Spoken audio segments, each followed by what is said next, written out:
ನಮಸ್ಕಾರ ಸ್ನೇಹಿತರೆ, ನಾನು ರಾಜು. ಅಷ್ಟೇ ನೀವು ನೋಡ್ತೀರಾ Center Point Kannada YouTube channel. 2028ಕ್ಕೆ ಕುಮಾರಣ್ಣನೇ kingmaker, operation JDS secret ಬಟಾಬೈಲು, ಏನಿದು ಹೊಸ ಅಪ್ಡೇಟ್, ಇವೆಲ್ಲವನ್ನು ನೋಡೋಣ. ಅದಕ್ಕಿಂತ ಮೊದಲು ಇಲ್ಲೇ ತನಕ ನಮ್ಮ ಚಾನಲ್ನ ಸಬ್ಸ್ಕ್ರೈಬ್ ಮಾಡಿಲ್ಲ ಅಂದರೆ ಈಗಲೇ ಸಬ್ಸ್ಕ್ರೈಬ್ ಮಾಡಿ, ಜೊತೆಗೆ ಕಾಮೆಂಟ್ಗಳ ಮುಖಾಂತರ ತಮ್ಮ ಅಭಿಪ್ರಾಯವನ್ನು ತಿಳಿಸಬಹುದು. ಎಸ್ ವೀಕ್ಷಕರೇ, ಚುನಾವಣೆಗೆ 1.25 ವರ್ಷ ಇನ್ನೂ ಬಾಕಿ ಇದೆ. ಇನ್ನೂ 1.25 ವರ್ಷ ಬಾಕಿ ಇರುವಾಗಲೇ ಇದೀಗ ಮೂರೂ ಪಕ್ಷಗಳು ಕೂಡ ಮುಂದಿನ ಚುನಾವಣೆಗೆ ಪ್ರಯತ್ನವನ್ನು ಮಾಡ್ತಾ ಇದ್ದಾವೆ.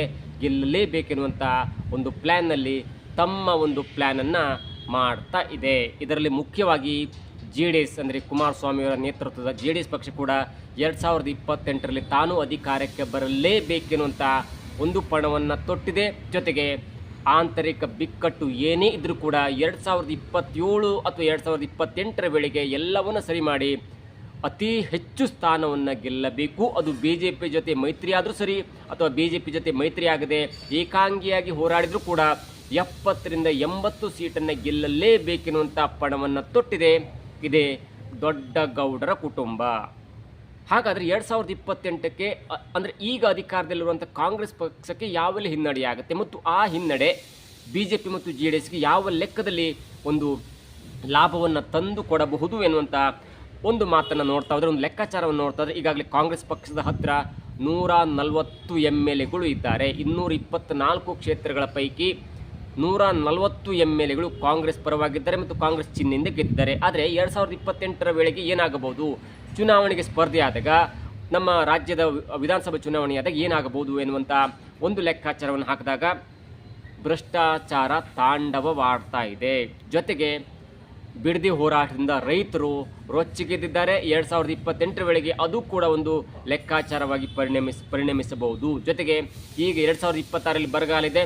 2027ರಲ್ಲಿ ಏನಾಗುತ್ತೆ ಅಂತ ಕಾದು ನೋಡಬೇಕು.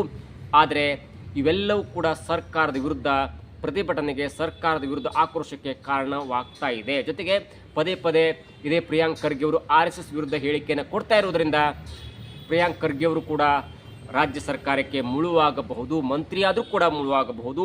ಜೊತೆಗೆ ಮುಖ್ಯವಾಗಿ ಗಮನಿಸಬೇಕಾದದ್ದಂದರೆ ಒಂದು ಆ್ಯಂಟಿ ಇನ್ಕಂಬನ್ಸಿ, ಅಂದರೆ ರಾಜ್ಯ ಸರ್ಕಾರದ ವಿರುದ್ಧ ಪ್ರತಿ ಸಲ ಕೂಡ ಆ್ಯಂಟಿ ಇನ್ಕಂಬನ್ಸಿ ಇರುತ್ತೆ. ಎರಡನೇದಾಗಿ ಅದಕ್ಕೂ ಮಿಗಿಲಾಗಿ 2013ರಿಂದ 2018 ತನಕ ರಾಜ್ಯವನ್ನು ಆಳಿದಂಥ ಸಿದ್ದರಾಮಯ್ಯನವರು 2018ರ ಸೋತರು ಕೂಡ ಅತ್ಯಂತ ಹೀನಾಯವಾಗಿ ಸೋತಿರಲಿಲ್ಲ.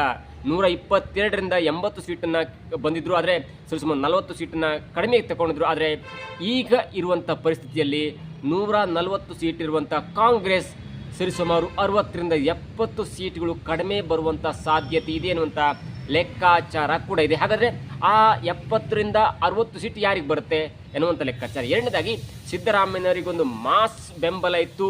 ಅವರು ಅಹಿಂದ ನಾಯಕನಾಗಿ ಗುರುತಿಸಿಕೊಂಡಿದ್ರು.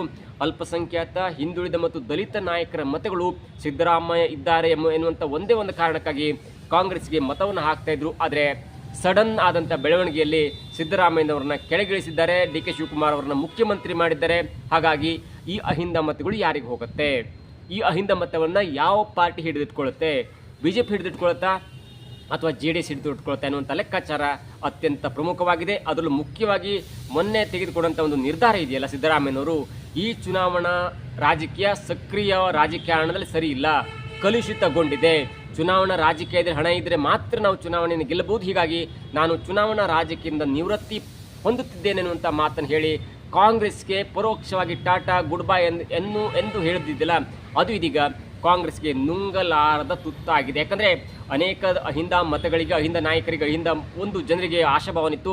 ಇಲ್ಲ, DK ಶಿವಕುಮಾರ್ ಅವರು ಮುಖ್ಯಮಂತ್ರಿ ಆಗಿದ್ದರೆ, ಸಿದ್ದರಾಮಯ್ಯನವರು ಕೆಳಗಿಳಿದಿದ್ದಾರೆ, 2028ಕ್ಕೆ ಏನಾದರೂ ಆಗಿ ಮತ್ತೆ ಸಿದ್ದರಾಮಯ್ಯ ರಾಜಕೀಯಕ್ಕೆ ಮರಳಿ ಬಂದು ಮುಖ್ಯಮಂತ್ರಿ ಆಗಬಹುದು, ಅಥವಾ ದಲಿತರ ಪರವಾಗಿ, ಹಿಂದುಳಿದ ಪರವಾಗಿ, ಒಂದು ಅಹಿಂದ ವರ್ಗದವರ ಪರವಾಗಿ ಏನೋ ಒಂದು ಒಳ್ಳೆಯ ಯೋಜನೆಯನ್ನು ಕಲ್ಪಿಸಬಹುದು ಎನ್ನುವಂಥ ಆಸೆ ಇತ್ತು. ಆದರೆ ಆ ಆಸೆಗೆ ತಣ್ಣೀರು ಬಿದ್ದಂತಾಗಿದೆ. ಕಾರಣ ಸಿದ್ದರಾಮಯ್ಯನವರು 2028ರ ಚುನಾವಣೆಯಿಂದ ಹಿಂದೆ ಸರಿದಿದ್ದು ಮತ್ತು ಅದರ ಬಗ್ಗೆ ಸ್ಪಷ್ಟವಾದ ಒಂದು ಮಾತನ್ನು, ಸ್ಟೇಟ್ಮೆಂಟನ್ನು ಕೊಟ್ಟಿದ್ದಾರೆ. ಹಾಗಾದರೆ ಈ ಎಲ್ಲ ಮತಗಳು ಯಾರಿಗೆ ಬರುತ್ತೆ?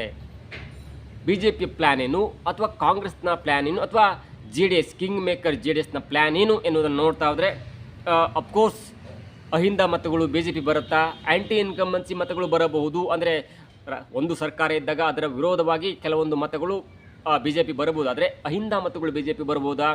ಗೊತ್ತಿಲ್ಲ. ಯಾಕಂದರೆ ಅಹಿಂದ ಅಂದ್ಕೂಡ ಅಲ್ಪಸಂಖ್ಯಾತ ಮುಸ್ಲಿಂ ಮತಗಳು ಸಾರಾಸಗಟಾಗಿ ಬಿ ಜೆ ಪಿಯಿಂದ ದೂರ ಹೋಗ್ತಿದೆ. ಮೊದಲು ಸ್ವಲ್ಪ ಇತ್ತು, ಆದರೆ ಈಗಿನ ಸಿ ಟಿ ವಿ ಮಾತಿರ್ಬೋದು, ಬೇರೆ ಬೇರೆ ಪ್ರತಾಪ್ ಸಿಂಹ ಅವರ ಮಾತಿರ್ಬೋದು, ಅಥವಾ ಬೇರೆ ಬೇರೆ ನಾಯಕರ ಮಾತಿನಿಂದ ಹತ್ತಿರ ಇದ್ದಂಥ ಅಲ್ಪಸಂಖ್ಯಾತ ಮತಗಳು ಕೂಡ ಬಿ ಜೆ ಪಿಯಿಂದ ದೂರ ದೂರ ಕಿಲೋಮೀಟರ್ಗಳು ದೂರ ಸಾಗ್ಬಿಟ್ಟಿದೆ. ಹಾಗಾದರೆ ಈ ಅಲ್ಪಸಂಖ್ಯಾತ ಮತಗಳು ಯಾರಿಗೆ ಹೋಗುತ್ತೆ? ಎಸ್, ಆಫ್ಕೋರ್ಸ್ ಜೆ ಡಿ ಎಸ್ನಿಂದ ಸ್ವಲ್ಪ ವೈಮನಸ್ಸಿದ್ರೂ ಕೂಡ ಅನೇಕ ಮತಗಳು ಆಲ್ಮೋಸ್ಟ್ ಒಂದು 30 to 40% ಅಹಿಂದ ಮತಗಳು ಅಂದರೆ ಅಲ್ಪಸಂಖ್ಯಾತ ಮತಗಳು ಜೆ ಡಿ ಎಸ್ಗೆ ಹೋಗುವಂಥ ಚಾನ್ಸಸ್ ಇದೆ. ಇನ್ನು ಹಿಂದುಳಿದ ವರ್ಗದವರ ಮತಗಳು ಕೂಡ ಬಿ ಜೆ ಪಿಗೆ ಹೋಗ್ಬೋದು ಅಥವಾ ಜೆ ಡಿ ಎಸ್ಗೆ ಕೂಡ ಹೋಗ್ಬೋದು. ಯಾಕಂದರೆ ಹಿಂದುಳಿದ ವರ್ಗದ ಮತಗಳು ಸಾರಾಸಗಟಾಗಿ ಅನೇಕ ಅಂದರೆ ಸಾವಿರ ಲಕ್ಷ ಸಂಖ್ಯೆಯಲ್ಲಿ ಕಾಂಗ್ರೆಸ್ಗೆ ಹೋಗ್ತಾಯಿತ್ತು, ಮುಖ್ಯವಾಗಿ ಸಿದ್ದರಾಮಯ್ಯ ಇದ್ದಾರೆ ಅನ್ನುವಂಥ ಕಾರಣಕ್ಕಾಗಿ. ಹೀಗಾಗಿ ಆ ಹಿಂದುಳಿದ ವರ್ಗದವರ ಮತಗಳು ಕೂಡ ಇದೀಗ ಬಿ ಜೆ ಪಿ ಮತ್ತು ಜೆ ಡಿ ಎಸ್ಗೆ ಹೋಗುವಂಥ ಚಾನ್ಸಸ್ ಇದೆ. ಇನ್ನು ದಲಿತ ಮತಗಳು ಕಾಂಗ್ರೆಸ್ಗೆ ಪಕ್ಕಾ.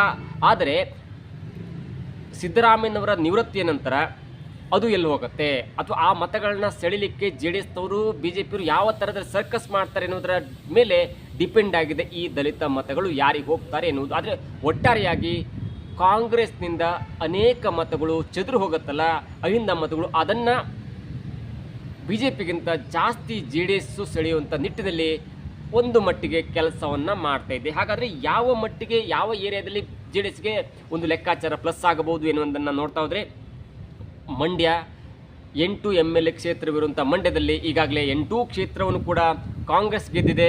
ಅದರಲ್ಲಿ ಒಂದು 4 ರಿಂದ 5 ಜೆ ಡಿ ಎಸ್ಗೆ ಬರಬಹುದು. ಮೈಸೂರು ವಿಭಾಗ, ಹಾಸನ್, ರಾಮನಗರ, ಕೋಲಾರ, ತುಮಕೂರು ಜೊತೆಗೆ ಚಿಕ್ಕಬಳ್ಳಾಪುರ, ಈ ಒಂದು 6-7 ಜಿಲ್ಲೆಗಳಿಗೆ ಜೆ ಡಿ ಎಸ್ ಏನಾದರೂ ತನ್ನ ಅಸ್ತಿತ್ವವನ್ನು ಉಳಿಸ್ಕೊಳ್ಳಿಕ್ಕೆ ಸಾಧ್ಯ ಆದರೆ 40 ರಿಂದ 50 ಸೀಟ್ ಬಂದರೂ ಕೂಡ J D S kingmaker ಆಗೋದ್ರಲ್ಲಿ ಯಾವುದೇ ಸಂದೇಹವಿಲ್ಲ. ಯಾಕಂದರೆ ಈಗಾಗಲೇ 60-67 ಸೀಟ್ ಇರುವಂಥ ಬಿ ಜೆ ಪಿ ಸುಮಾರು 90 ತನಕ ರೀಚ್ ಆಗ್ಬೋದು. ಅಲ್ಲಿ 30 ಜಾಸ್ತಿ ಆಯಿತು. 30 ಎಲ್ಲಿಂದ ಬರುತ್ತಂದರೆ ಇದೇ ಕಾಂಗ್ರೆಸ್ನಿಂದ ಕಸ್ಕೊಳ್ಬೇಕಾಗುತ್ತೆ. ಈಗಾಗಲೇ 18 ರಿಂದ 19 ಸೀಟ್ ಇರುವಂಥ ಜೆ ಡಿ ಎಸ್ 40 ರಿಂದ 50 ಸೀಟ್ ಜಾಸ್ತಿ ಆದರೂ ಕೂಡ ಅಲ್ಲಿ 30 ಸೀಟ್ ಪ್ಲಸ್ ಆಗುತ್ತೆ. ಹೀಗಾಗಿ ಟೋಟಲಿ 50 ರಿಂದ 60-65 ಸೀಟ್ ಕಾಂಗ್ರೆಸ್ನಿಂದ ಮೈನಸ್ ಆಗಿಬಿಟ್ರೆ ಅಷ್ಟರ ಮಟ್ಟಿಗೆ ಕಾಂಗ್ರೆಸ್ ಕೂಡ 85 ರಿಂದ 90 ಆಸ್ಪಾಸ್ನಲ್ಲಿರುತ್ತೆ. ಹೀಗಾಗಿ ಒಂದು ಕಡೆ ಬಿ ಜೆ ಪಿ ಕೂಡ 90 ರಿಂದ ಆಸ್ಪಾಸು, ಒಂದು ಕಡೆ ಜೆ ಡಿ ಎಸ್ ಕೂಡ ಕಾಂಗ್ರೆಸ್ ಕೂಡ 80 ರಿಂದ 90 ಆಸ್ಪಾಸ್ ಆದರೆ 40 ರಿಂದ 50 ಸೀಟನ್ನು ಗೆದ್ದಿರುವಂಥ J D S kingmaker ಆಗೋದರಲ್ಲಿ ಯಾವುದೇ ಸಂದೇಹವಿಲ್ಲ. ಒಂದು ವೇಳೆ ಚುನಾವಣಾ ಪೂರ್ವ ಮೈತ್ರಿಯಾಗಿ ಬಿ ಜೆ ಪಿ ಜೊತೆ ಹೊಂದಾಣಿಕೆಯಾಗಿ ಚುನಾವಣೆ ಎದುರಿಸಿದರೆ ಅದು ನೈತಿಕವಾಗಿ ಬಿ ಜೆ ಪಿ ಜೊತೆ ಸರ್ಕಾರವನ್ನು ಮಾಡಬೇಕಾಗುತ್ತೆ.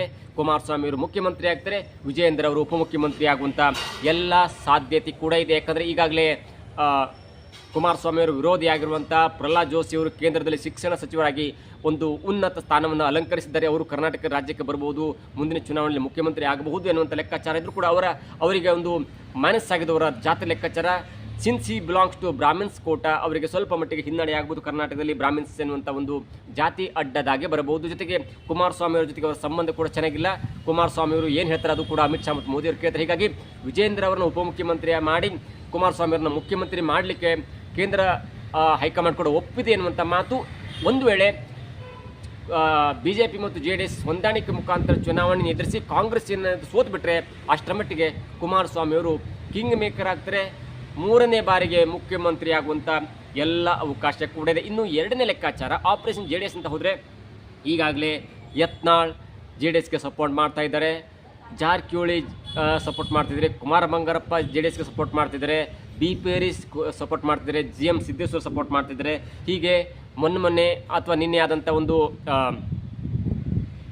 ಚೆನ್ನಮ್ಮನವರ ತಿಥಿಯ ದಿನವೂ ಕೂಡ ಅಂದರೆ ಅಂತಿಮ ದಿನವೂ ಕೂಡ ಅನೇಕ ಬಿ ಜೆ ಪಿ ನಾಯಕರು ಹೋಗಿದ್ದರು. ಯತ್ನಾಳ್ ಹೋಗಿದ್ದರು,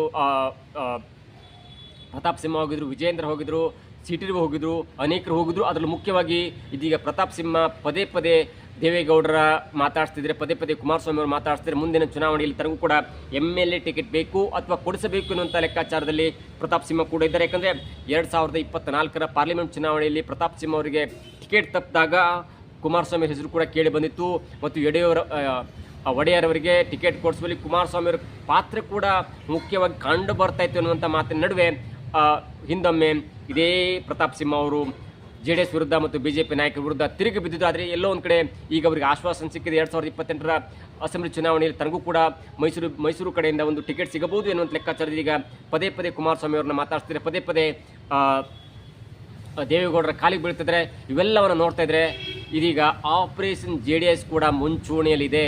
ಕಾಂಗ್ರೆಸ್ನಿಂದ ಟಿಕೆಟ್ ಸಿಗದಂಥವರು, ಬಿಜೆಪಿಯಿಂದ ಟಿಕೆಟ್ ಸಿಗದಂಥವರು ಅನೇಕರು ಇದೀಗ JDSನ ಮನೆ ಬಾಗಿಲು ತಡ್ತಾ ಇದ್ರೆ, JDSನ ಬಾಗಿಲು ಕೂಡ ತಡ್ತಾ ಇದ್ರೆ. ನೋಡಬೇಕು 2028ರ ವೇಳೆಗೆ ಏನಾಗುತ್ತೆ, ಎಲ್ಲವೂ ಕೂಡ ಕುತೂಹಲಘಟ್ಟವಾಗಿದೆ. ಆದರೆ ಇಲ್ಲೇ ತನಕ ಆದಂಥ ಒಂದು 10-20 ವರ್ಷ, ಒಂದು 15 ವರ್ಷದ ಈ ಚುನಾವಣೆಯಲ್ಲಿ JDS ಇದೀಗ ಪ್ರಮುಖ ಪಾತ್ರವನ್ನು ವಹಿಸುತ್ತೆ ಅನ್ನುವಂಥ ಮಾತು.